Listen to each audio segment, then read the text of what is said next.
अस्सलाम वालेकुम dear students. आज के हमारा टॉपिक है हमने रेजिस्टर्स का कॉम्बिनेशन पढ़ना है कि रेजिस्टेंस को हम सर्किट में कैसे लगा सकते हैं और उनकी इक्विवेलेंट रेजिस्टेंस कैसे फाइंड करेंगे। ठीक है, तो हम रेजिस्टेंसेस को दो तरह से सर्किट में लगा सकते हैं। एक हम सीरीज कॉम्बिनेशन होता है और दूसरा उसका पैरेलल कॉम्बिनेशन होता है। ठीक है, कि हम रेजिस्टेंस को सीरीज में भी लगा सकते हैं और उनको पैरेलल वे से भी लगा सकते हैं। ठीक है, तो इधर सबसे पहले मैंने लिखा हुआ है सीरीज कॉम्बिनेशन ऑफ रेजिस्टर।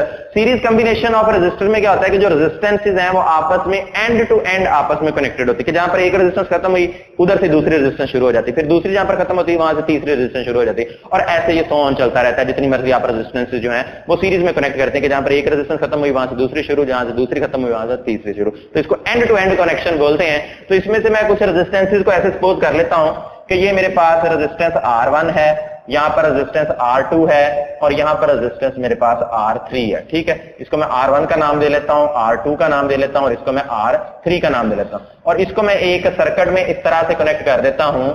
ये इसको मैंने एक बैटरी सोर्स लगा दिया, ठीक है, और ये जो है उसके टर्मिनल्स आगे एक पॉजिटिव और एक नेगेटिव टर्मिनल आ गया। तो आपको पता है कि अब पॉजिटिव से नेगेटिव करंट फ्लो करेगा इस डायरेक्शन में। ठीक है, अब होता क्या है कि जब आपने रेजिस्टेंसेस को लगाया है सीरीज कनेक्शन में, ठीक है, तो वहां पर करंट की जो वैल्यू है, करंट रिमेन्स सेम या कांस्टेंट भी कह सकते हैं। Current remains same, current same रहता है बच्चे, और वोल्टेज जो है, वोल्टेज कह लें या पोटेंशियल डिफरेंस कह लें, जो वोल्टेज है वो डिवाइड होता है मीन टू से उसकी वैल्यू डिफरेंट होती है। ठीक है, तो इसका मतलब मैंने यहां पर लिखा है कि करंट सेम रहता है, तो जितना करंट R1 रेजिस्टर में से पास करेगा उतना ही R2 में से पास करेगा, उतना ही R3 में से पास करेगा। तो इसको हम सपोज कर लेते हैं कि इन तीनों रेजिस्टेंसेस में से करंट I पास कर रहा है।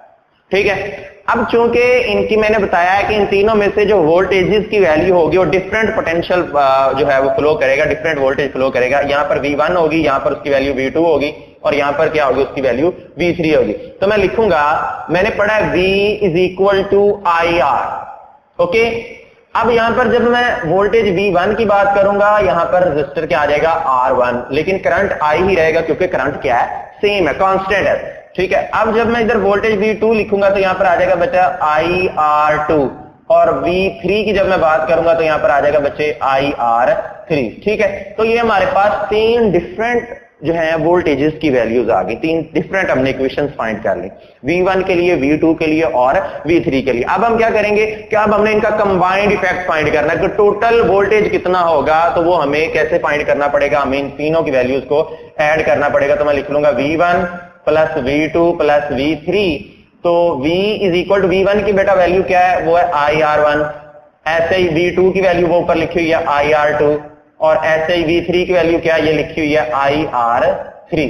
ओके, अब वोल्टेज V किसके इक्वल होता है according to Ohm law, V is equal to IR।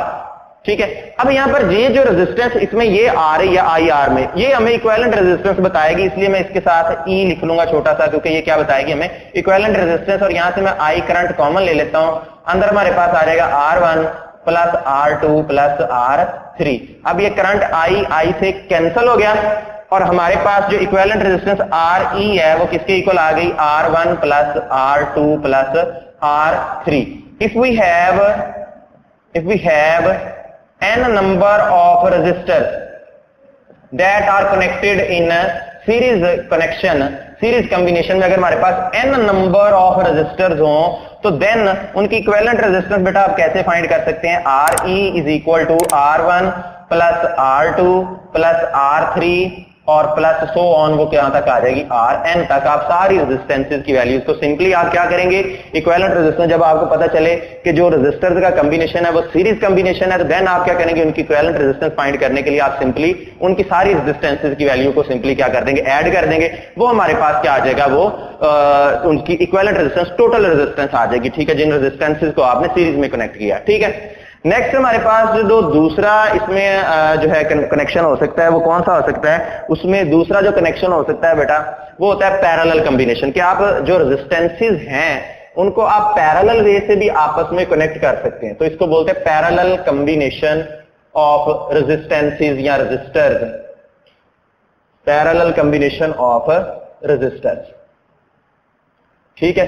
तो इसमें आपने क्या करना होता है कि रेजिस्टेंसेस को आपस में पैरेलल वे से कनेक्ट कर देना है। ठीक है, पैरेलल वे क्या होता है कि आपने जो रेजिस्टेंसेस हैं उनको इस तरह से कनेक्ट करना है कि वो एक दूसरे के सामने हो, मतलब ऐसे इस तरह से। ये एक रेजिस्टेंस ये है, दूसरी ये रेजिस्टेंस है, तीसरी ये रेजिस्टेंस है।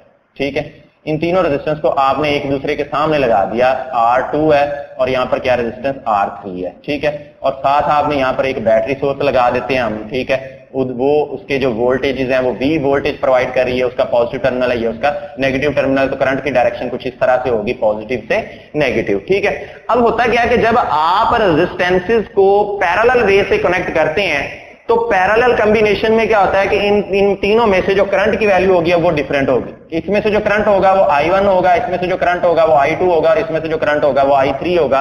मीन टू से अब इसमें करंट जो है हम लिख सकते हैं कि यहां पर जब रेजिस्टेंसेस को आपने एक पैरेलल कॉम्बिनेशन से कनेक्ट किया है तो इसमें करंट क्या होगा, डिवाइड होगा। ठीक है, और इसमें जो वोल्टेज है या पोटेंशियल डिफरेंस भी बोल सकते हैं, उसकी वैल्यू क्या रहेगी, वो कांस्टेंट रहेगी, वो सेम रहेगी। अब देखो वोल्टेज सेम रह रहा है तो मैं बोलूंगा V1 is equal to V2 is equal to V3 is equal to V। तो वोल्टेज क्या रहेगा, वो V रहेगा। V1 की वैल्यू भी वही होगी, V2 की वैल्यू भी वही होगी, और V3 की वैल्यू भी वही होगी। ठीक है, अच्छा अब नेक्स्ट क्या होगा कि जब हम करंट I की बात करते हैं तो करंट I1 की वैल्यू कैसे आएगी। देखिए बेटा, हमने पढ़ा है V is equal to IR। अब यहां से जब मैं करंट की वैल्यू फाइंड करूंगा तो वो आती है V ओवर R। ठीक है, तो जब करंट I1 लिखूंगा तो यहां पर आ जाएगा V ओवर R1। ठीक है, जब मैं करंट I2 लिखूंगा तो यहां पर आ जाएगा V ओवर R2, और जब मैं करंट I3 की बात करूंगा तो वो आ जाएगा मेरे पास V ओवर R3।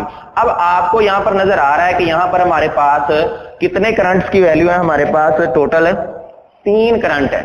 ठीक है, तो जो टोटल मेरे पास 3 करंट है, इसमें से अगर मैंने टोटल करंट फाइंड करना है कि टोटल करंट सर्किट में से कितना पास कर रहा है, तो मैं इन तीनों की वैल्यूज को क्या करूंगा, सिंपली ऐड कर दूंगा। कैसे ऐड करूंगा, current I is equal to I1 plus I2 plus I3। तो इनकी वैल्यूज बेटा पुट कर दें तो ये आ जाएगा V ओवर R1, ये आ जाएगा V ओवर R2, और ये आ जाएगा V ओवर R3। यहां भी करंट की वैल्यू पुट कर दें तो आ जाएगा V ओवर R, और यहां पर ये जो R है ये इक्विवेलेंट रेजिस्टेंस को शो कर रहा है, तो मैं लिखूंगा V over RE is equal to, यहां से V कॉमन ले, 1 over R1 plus 1 over R2 plus 1 over R3। तो ये आपके पास इस तरह से, तो ये V से कैंसिल, यहां 1 बच जाएगा, हमारे पास क्या आ जाएगा 1 over RE is equal to 1 over R1 plus 1 over R2 plus 1 over R3। तो अगर आपने बच्चे, अगर हमने जो है हमारे पास n नंबर ऑफ रेजिस्टर्स हो that are connected in parallel combination, अगर हमारे पास n नंबर ऑफ रेजिस्टर्स हो तो वो आ जाएगा 1 over RE is equal to 1 over R1 plus 1 over R2 plus 1 over R3। Okay, और प्लस सो ऑन, इसको हम Rn तक जो है इन सारी वैल्यूज को क्या करेंगे, हम ऐड कर देंगे, तो ये मेरे पास इक्विवेलेंट रेजिस्टेंस आ जाएगी। ठीक है, तो मतलब अगर हमने पैरेलल कॉम्बिनेशन से रेजिस्टेंसेस को लगाया हुआ है तो उनके सारी रेजिस्टेंसेस का रेसिप्रोकल करके फिर हमने उनको ऐड करना है, तो फिर हमारे पास क्या आ जाएगी, वो जो है वो इक्विवेलेंट रेजिस्टेंस Re की वैल्यू आ जाएगी। ठीक है, ये रेजिस्टेंस का सीरीज कॉम्बिनेशन था और पैरेलल कॉम्बिनेशन था।